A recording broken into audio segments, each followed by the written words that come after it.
नमस्कार मंडळी. 21 धान्य वापरून इथे मी खुसखुशीत खमंग अशी पारंपरिक थालीपीठाची भाजणी बनवलेली आहे. त्यासाठी इथे कोणकोणते धान्य घेतले आहेत, कडधान्य घेतलेले आहेत ते पाहूया. अर्धा किलो इथे ज्वारी घेतलेली आहे, अर्धा किलो गहू घेतलेले आहेत. बाजरीसुद्धा इथे मी अर्धा किलोला थोडीशी कमी अशी घेतलेली आहे, अर्धा किलो घेतली तरी चालू शकते. पाव किलो होईल एवढी चणा डाळ घेतलेली आहे. साधे तांदूळ 1 किलो घेतलेले आहेत. राजमा अर्धी वाटी मूग, अर्धी वाटी चवळी घेतलेली आहे. पाव वाटी इथे मी वाळलेल्या पावट्याचे दाणे घेतलेले आहेत. वालसुद्धा याला म्हटलं जातं. तुमच्याकडे असेल तर वापरा, नाही वापरलं तरी चालू शकतं. अर्धी वाटी अख्खा मसूर घेतलेला आहे. त्याच्यानंतर अर्धी वाटी उडीद घेतलेले आहेत, अख्खे उडीद घेतलेले आहेत. साबुदाणासुद्धा इथे अर्धी वाटी वापरलेला आहे, त्यामुळे खुसखुशीत होतात. अर्धी वाटी उडीद डाळसुद्धा इथे वापरलेली आहे. अर्धी वाटी हिरवे वाटाणेसुद्धा वापरलेले आहेत. अर्धी वाटी काळे हरभरे घेतलेले आहेत. पोहे 1 वाटीभर घेतलेले आहेत. पोह्यामुळं खुसखुशीतपणा चांगला येतो म्हणून पोहे आवर्जून घालावे. मेथीदाणे 2 ते 3 चमचे घेतलेले आहेत.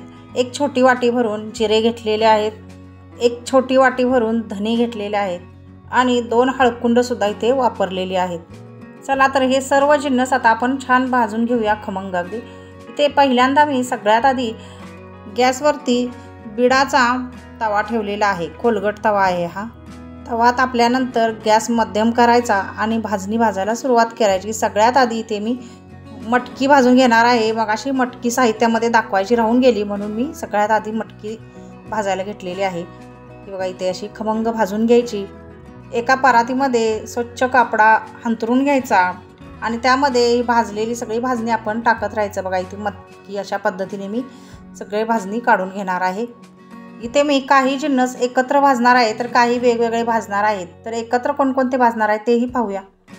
मूग, उडीद आणि अख्खा मसूर हे तिन्ही जिन्नस मी एकत्रच भाजणार आहे. याच्यानंतर सुद्धा अशीच भाजणी करणार आहे.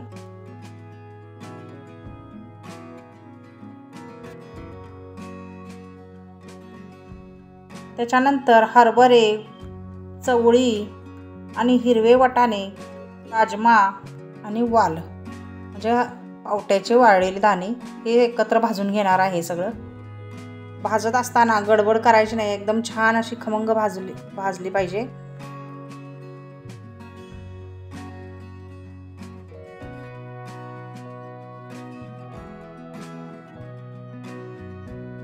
इथे मी उडीद डाळ भाजून घेणार आहे.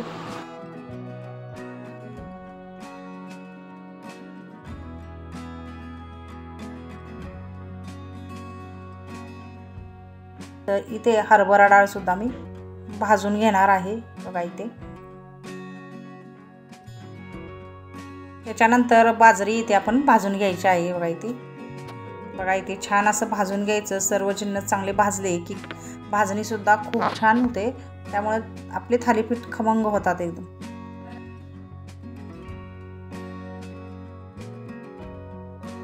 त्यानंतर इथे मी गहू भाजायला टाकलेले आहेत. गहू जास्त असल्यामुळे 2 वेळा अर्धे अर्धे करून भाजून घेतलेले आहेत. गहू भाजून झाल्यानंतर इथे मी तांदूळसुद्धा याच पद्धतीने 2 वेळा भाजलेले आहेत अर्धे अर्धे करून. त्याच्यानंतर ज्वारीसुद्धा आपण याच पद्धतीने अर्धे अर्धे करून भाजलेली आहे.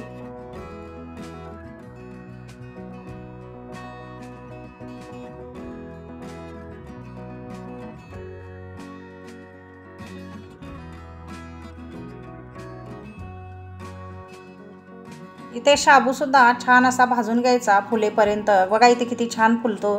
त्याच्यानंतर पोहेसुद्धा छान परतवून घ्यायचे आहेत. आता गॅस बंद करायचा आणि गरम तव्यामध्ये जिरं आणि धने परतवून घ्यायचं आहे.